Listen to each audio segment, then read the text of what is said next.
Good evening, Assalamu alaikum rahmatullahi wa barakatuh, and welcome to News in Focus. My name is Faraz, but I would like to thank you, the viewer, for staying with us here on Hilaal TV, TSTV channel 347. Of course, as we enter towards Women's Day on Saturday, we are profiling various political parties and its female representatives. And joining me now for the first two segments, I'd like to welcome Nothando Shozi-Malanga, who is the convener of the MK Party's Women's League. She's the national convener, just to put it there. Nothando, good day. Thank you so much for joining us on News in Focus on Hilaal TV. Thank you so much, and thank you for having me. Good afternoon. Yeah, no, it's an absolute pleasure. Nothando, like I've asked many of my previous guests this week, it's the year 2025. Where do you feel women are now in terms of the political spectrum within South Africa? Well, I think we've made quite a significant progress in this country. Women are visible, and women are visible in politics, and they are active. But the truth for us is that we still remain excluded, from levels of power. Women are very key when it comes to mobilizing, and giving political parties, the numbers that they have. But you still find that women, especially political parties like ours, the MK Party, which is now the main opposition party in the country, but yet you still find that women are sidelined when it comes to positions of leadership, especially in these formations. And this is the contradiction that we are living with, unfortunately, as women, that we are present in numbers, but what you find is that we are absent when it comes to authority and in leadership positions and positions of power in the country. Nothando, as we sit right now, women currently hold 46% of the seats in the National Assembly and 36% in the National Council of Provinces. Do you feel this is enough in terms of the overall representation, or has female representation exceeded expectations? I don't think they have. 46% is quite good in Parliament, and what you will find is that the question would be, where are these women? 46% is good, but it's not about numbers. Where are women in terms of the positions that they have? Are women influencing budgets? Are women in national priorities making decisions? Are they in the legislature really making an impact? If the working class women issues aren't front and are not centered, then it's really not about women are there. Are they represented really? So it's not enough to say that until there is impact, and impact is matching those numbers and those statistics. It starts to make sense when women are just not counted, but they are really making an impact. Nothando, it's interesting that you brought up, we say, of course, it's lovely to have the 46%, so the semantics are great in that regards. But if they're not going to be, for example, portfolio committee chairpersons, or if they're not going to be really making significant strides in decision making, especially when it comes to the various portfolios of the country, then we are really heading into a hole where there is no light at the end of it. Well, I don't think so. I think the fact that the numbers are achieved is really good, But I think it's exactly what I'm talking about. The fact that, because what I've noticed, the other thing, is that there's a tendency, because the system was not really made for us as women. It was not designed for us. So it cannot work for us if it was not designed for us. So the focus all the time has always been about achieving certain targets and achieving certain numbers. And men are still at the forefront, and they're making these decisions. And at times, what I notice is the fact that they sometimes choose the worst of us you know, and it puts us back, you know. So it's not about numbers. Choose the best women that have got a vision, that have got strategies, a right woman for the right position. Then we can make a greater impact that we need to make. So those numbers really don't matter at the end of the day. You know, they're really good for ensuring that we are there, but we need women that can make a real impact, and there is plenty of them out there. Nothando, you're speaking about women to make a real impact, and you spoke about obviously the system which it becomes a challenge for women. And that brings in the next question. When a woman wants to enter politics, it's a field which is hostile, it's challenging, it takes a lot out of somebody. From your perspective, what do you feel are some of the main challenges facing women if they want to enter the political field? Well, the truth is patriarchy is still very much alive. Patriarchy is alive in South Africa. Whether it's old or it's new, it is there. And economically, women often don't have access to the same campaign funding and resources, you know. And so that really puts us at the back. And there's also issues of gatekeeping, whether gatekeeping mainly by elites, whether it is women or men that are doing it, but it's still there. And it's putting a challenge where young women cannot really take the forefront and really come forward and lead and come with new and fresh ideas for us to really be taken forward as women. So there's all those challenges in the political space. And we feel as women, especially in South Africa, that we are still not safe emotionally and psychologically in this country. And of course, we are going to be touching on gender-based violence after the break. But just before we go to it, Nothando, when you look at, let's take South Africa, for example. I mean, we've only got Patricia de Lille, who is the leader of a political party. The rest of them, of course, are occupied by men. When you look globally, it's very similar. You don't see a woman taking up a larger space in a respective nation. I want to get your take on why women still remain underrepresented in high-level political positions from a global perspective. Well, the thing is, from days immemorial, it has always been like that, you know. And when you look at the systems that were put in place, the Western system, for instance, does not encourage women empowerment. It's just a term, you know. But when you look at us really changing the system, and that's why the MK party is always advocating for changes in our constitution. Sure. It's because these things are not designed for us. When you look at our indigenous systems, you find that women held a very special role in society, in communities, in our homes.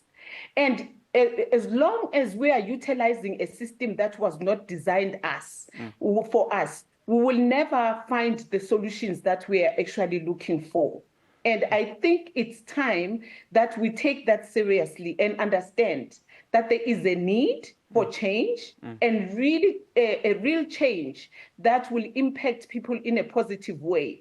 Change that relates to us and change that is not foreign.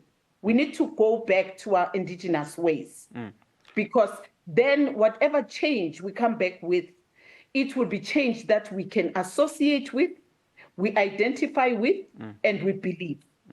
You know, Nothando, just to add on to that, and we've got about 2 minutes, you know, you mentioned something quite important.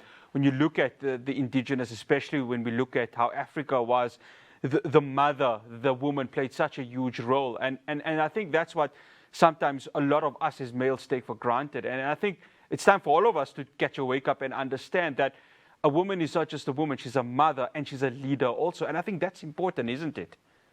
It's very, very important. I mean, in African, like even in Islam, Yes, you know, yes. Your actions, you know, have got to be godly. And in the African spiritual space, your connection with your ancestors is quite critical. You know, it connects to your generations to come and those who came before you.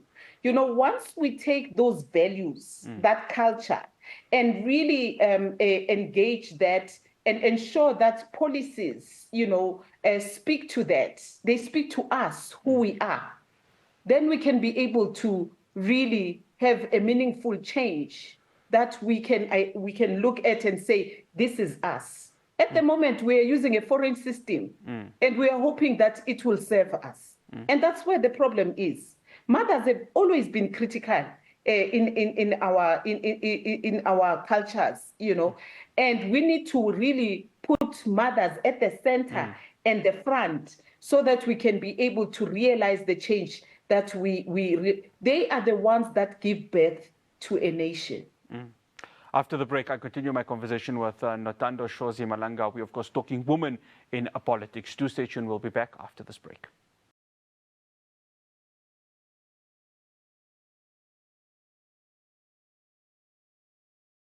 Welcome back to News in Focus. I'm still in conversation with Nothando Shozi-Malanga. She is the national convener of the MK Party Women's League. Nothando, again, thank you so much for staying with us. I want to speak on gender-based violence. Now, obviously, when we talk of this month, it would be ignorant of all of us to skip the discussion of gender-based violence. It's still a pandemic. It's still a scourge which affects many of our women within this country. In your view, what do you feel needs to be done from a legislative perspective to make sure that we're not just combating this pandemic, but we're eliminating it once and for all? Okay. Well, I mean, this comes at a very critical time. It's Women's Month, and we are not far from the 16 days of against gender-based violence and femicide in South Africa. And what we have noticed over time is that you've got these days that are set aside to actually curb this pandemic. But you find the numbers escalating during that time. You know, and then you can ask yourself one thing: why is it that it escalates, especially at that time? And I always say there is power in the words. We need to start really looking at gender-based violence and femicide and really flip it and say, let's come up with words that actually say, what is it that we want to see? How do we want our women to be treated? You know, and that's important. And I think gender-based violence must be treated as a national emergency in our country, not a seasonal topic that happens during the 16 days. We need stronger laws, but more importantly, we need enforcement. You can't just have laws, but you can't have stronger ways of enforcing that. Cases must move faster. There must be bail conditions that are really thought through. And women and policemen must be trained because this is a specialist area. Survivors need to have access to safe housing, they need legal aid, and they definitely need psychosocial support. It's not just a justice issue that we are fighting for in this country as women. It's a budget and it's a policy priority issue. You know, Nothando, you mentioned about obviously prosecutions, and I think our country's justice system, the country's police is currently not in a good space at this very moment. Of course, we have the commission that is happening into the allegations that were made by Lieutenant General Mkhwanazi. But I had a conversation on Tuesday with the EFF's Paulnita Murray, and she said that when you look at President Cyril Ramaphosa, it's more lip service than anything else. And I just wanted to get, again, the MK Party, which is the official opposition in the National Assembly, is that a view that is shared by you also, that what we're seeing is more lip service, but nothing is being done from the NPA's perspective to speed up prosecutions? I'm going to take two cases, for example. We saw what happened with the Omotoso case, and then, of course, bail, which was granted to Oscar Pistorius. So just your view with regards to that. No, definitely. We're having serious problems. I mean, what happened with the exposure that was brought forward by General Mkhwanazi is actually a tip of what is the problems that we are encountering in this country. The justice system is compromised. Our courts are not really serving the people, but they are serving politicians. And we need a drastic change in this country so that our women, our children, vulnerable groups can really feel protected because we've got laws that are really applied. I mean, what do you say about a president like ours in this country? President Ramaphosa is just a tool that is used by Western countries to actually maintain a system that has been oppressing us, and especially women, because they are at the worst end and at the receiving end of everything that is going wrong in this country. And we see it with gender-based violence. The vulnerable people are the ones that will be affected. And women, children, people with disabilities are the ones that are at the worst end of receiving the kind of disservice that this country has taken with the appointment of President Ramaphosa after our president, Jacob Zuma, when things were much better in this country. You go and consult with ordinary people in the street and ask them, how is the situation now? And they will tell you, if we could, we would bring back President Jacob Zuma into power so that we can feel the difference that he had made and he can finish the work that he had already started. So we've been failed. The justice system is failing us in this country. The politicians in the GNU has failed us. Nothando, you, of course, are the national convener of the Women's League. How does a sister body of a main body really act in the interests of women, given, of course, we've got high levels of gender-based violence, and we look at unemployment, women are the most affected when it comes to unemployment, especially young women. So how does an MK Women's League, like the one that you represent, really change the fortunes and the lives of women as we stand right now? Well, ours is to ensure that we empower women. We actually are working with a number of women in all 9 provinces. And the main objective is to really bring to the front the issues that affect women. So it is to empower them. It's to give them the tools to be able to really curb these things, and also to give them economic means. There's programs that we are putting in place to ensure that women are not only empowered in terms of ensuring that they know how to deal with domestic violence at home, they know how in the streets they can be able to protect themselves, but economically, what is it that we are doing as the leagues to ensure that we support women, we empower women so that they've got their own means of generating revenue, they can participate meaningfully in society, economically in society, so they can sustain their families, and so that they can be able to have their dignity and they're able to claim their space. Those are some of the things that we are doing in the MK Party.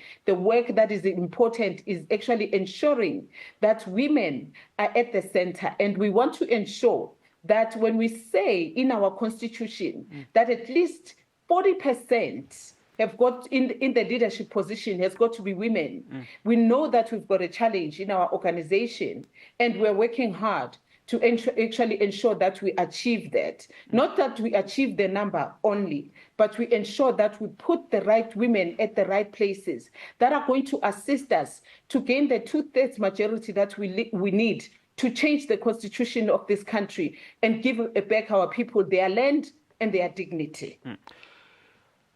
Nothando, when you look at other countries, there's a number of them, they've had high female political representation. Cuba and Sweden is one of them. But let's look to obviously our continent. In the east of it, we have Rwanda, where there is a high female political representation. Is that a lesson that South Africa needs to learn from?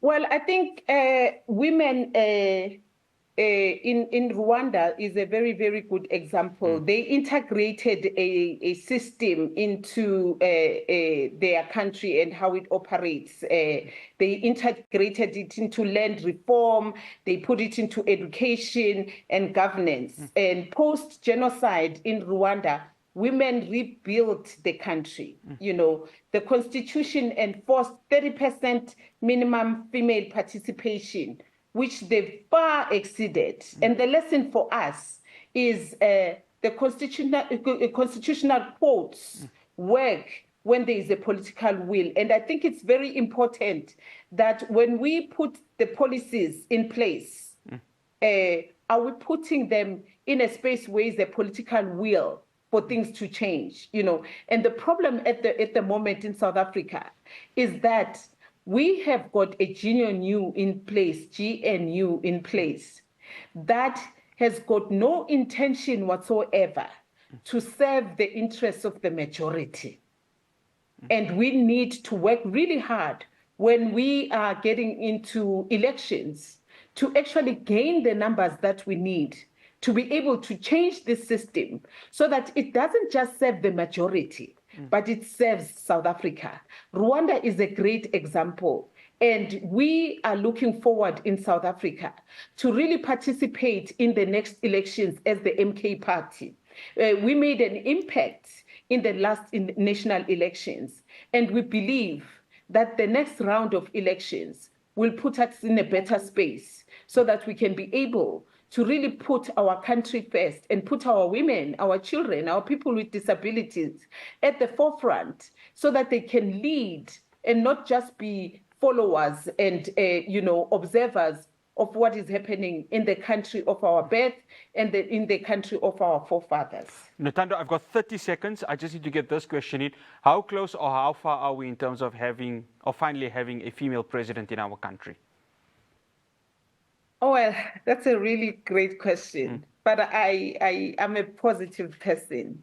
And I think we are actually quite closer than we think. But it must be the right kind of person, you know, not just a woman. It's not about numbers, like I say. It's not about optics, but it must be someone with political clarity. You know, it must be someone that has got the people in their hearts. You know, they must have a vision for our country. They must have a vision for our women. It is not a far-fetched idea. It's not about changing the face, but it's about changing really the power and how the power works.